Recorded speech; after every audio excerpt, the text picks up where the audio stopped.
Look at me. This has to do with everything. Everything has to do with this. You, your life, your kids, your grandkids, church, government, everything has to do with this. And really, everything has to do with this one question. When you're thinking about what is right, what is wrong, what we should do, what we should not do, what is true, what is not true, by what standard? Rachel's heard this sermon every week for the past 5 years because this is what I've been studying. By what standard? You have an ultimate standard. I have an ultimate standard.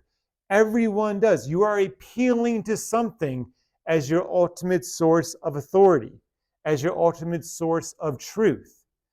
And I would contend that you need to start with God's word and God as the source of all truth games, knowledge, right, wrong. And as we get started with that, we need to define what truth is. And really all truth corresponds to reality. Whatever is real in the world, that is what's true. 2 plus 2 is 4, not 5. It is true 2 plus 2 is 4. It is true that the sky is blue on a sunny day. It is true that Debbie is sitting right there. It is not true that she is not sitting there. It is not true 2 plus 2 equals 5. If it corresponds with reality, what the world actually communicates, that is true. So how do you figure out what is true about the world? What is true about the universe? And really, people have come up with like 3 options. Just try to make it easy. The first option is I am the standard. I decide what is right and wrong, true and false, good, beautiful. Well, there's many issues with that. The first issue is that if there is no God, you are just an accidental collection of atoms. Like that's all you are. There is no God. If you have no creator who created you for a purpose, and we are just cosmic accidents. That's all you are if there is no God. You're an accidental collection of atoms who evolved to a higher order. We all used to be fish, and now we want to do philosophy, as I hear one pastor say. And it doesn't make any sense. Why would an evolved fish want to talk about logic, truth, and what is right and wrong? And let's say you're getting into a debate with somebody about what is good, what is true, what is right and wrong. Well, your thoughts are just brain fizz. Your thoughts are just chemical reactions. You wouldn't think a can of Dr. Pepper and a can of Coke, when you shake them up and open and they fizz, you wouldn't think one's winning the debate. But if there is no God and you're just chemicals, that's what your brain is. That's what your thoughts are. There's nothing different between my brain thoughts and a shaking up can of Dr. Pepper. If there is no God, if I chop off a head of a human, a head of a cow, or a head of lettuce, we're just chemicals. We're just stuff. That's all we are if there is no God. If we're just animals, why would you even just trust your thoughts if we're just chemicals? And I'm going to quote a very famous biologist. I'm not sure if you heard of Darwin before. He wrote this letter, and see what Darwin says. But then with me, the horrid doubt always arises whether the convictions of a man's mind, which had been developed from the mind of lower animals, are they of any value or at all trustworthy?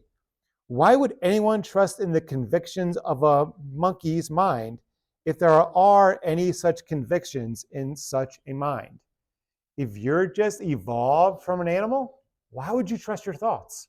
You wouldn't trust thoughts of just a random animal, a random monkey, a tiger, an ant. Like, why? How would you know anything? Why would you trust yourself? Like, you could be in a dream right now, as these famous movies have shown. You can't prove that you're not in a dream, because why would you trust yourself? Can you prove to me right now that you didn't take a mind erasing pill 10 seconds ago? No, because you wouldn't remember if you took one 10 seconds ago. Because this is what happens when you reject God. You can't know anything. You can't prove anything. It doesn't correspond with reality at all. But just as a final one, why you shouldn't trust yourself, why you are not a good standard to live from. Let me see. Allie, has Miss Ricidi taught you a lot about in kindergarten? Has taught you a lot? Do you know more now in kindergarten than you did when you were in pre-K? Yeah. Hannah, do you know more now in second grade than you did when you were in kindergarten? Yeah. Well, yeah, well, we had a good homeschool teacher. Alina, do you know more now in fifth grade than you did in second grade? Yeah, yeah. And a lot of us, when we were younger, who thought when they were younger, you knew it all? Yep. Who thought when you were a cool kid in high school, thought you were a know-it-all, like me? This is me in high school with my super cool football jersey, because I was a super cool kid. I was not cool in high school at all, by the way. But I bet everyone at some point thought they knew it all in high school.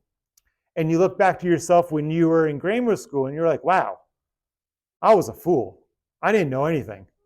And then you go to college and you look at yourself in high school and you go, oh, wow, I was a fool. I didn't really know much. And then you get in your 20s and 30s and look at yourself in college and you say to yourself, wow, I was a fool and I didn't really know a lot. And now keep this pattern going. You know what you're going to say to yourself in 10 years? Wow, I was a fool. And you know what? I'm now wiser. That pattern just keeps increasing and increasing. So the fact that you follow the pattern of your life, in 10 or 15 years, you're going to look back at yourself right now and realize, hey, I didn't know everything. I'm actually still growing in wisdom and knowledge. Why would you trust yourself right now? Not sure if you thought about that. Why would you trust yourself right now where you do not have a good track record of trusting yourself? Who's happy they didn't marry their first boyfriend or girlfriend in high school? Who did marry their first boyfriend or girlfriend in high school? No, pretty much close. Oh, we gotta hear this story. You do not have a good track record of being right. So the next standard people like to say is, well, society is a standard. Well, the first problem with that is society is full of individuals who do not have a good track record of being correct. And if society is the standard, then the Aztecs sacrificing children on cliffs, destroying them off, that's not wrong. That's just their culture. Nazi Germany, that's not wrong. That was just their culture. Their culture said gassing Jews was okay. How can I judge them? The South in America in the 1800s, that was their culture. That was right for them. How could we judge them? If society is a standard, that means there is no standard. You just have opinions. Child sacrifice, that's not wrong. I just feel like it's wrong. Slavery, that's not wrong. I just feel like it's wrong. It's just a matter of opinion. But we all know deep down, those things are wrong. That's why we went to war. That's why we had a civil war, because all we know deep down in us, those things are not just subjectively wrong. Those things are not just our opinion. Those things are wrong. And it is true that they are wrong. Society has a terrible track record of deciding good and evil, right, wrong. And just another example, even in our own country, and how this society changes. Like back in the 1950s, 60s, probably a little bit of 70s, when males and females worked in the same office, the best phrase I could come up with, there's still a lot of catcalling, a lot of flirting in the office, men saying very abusive things towards women, like, oh, hey, girl, you look, just a lot of calling like that in the office, basically harassing women, and no one thought anything of it. But in the 1950s, 60s, and probably still a little bit in the 70s, divorce was terrible. It happened, but you were looked down on if you got divorced. It's like, oh, what's wrong with you? You got divorced? Ew. But nowadays, it's flipped.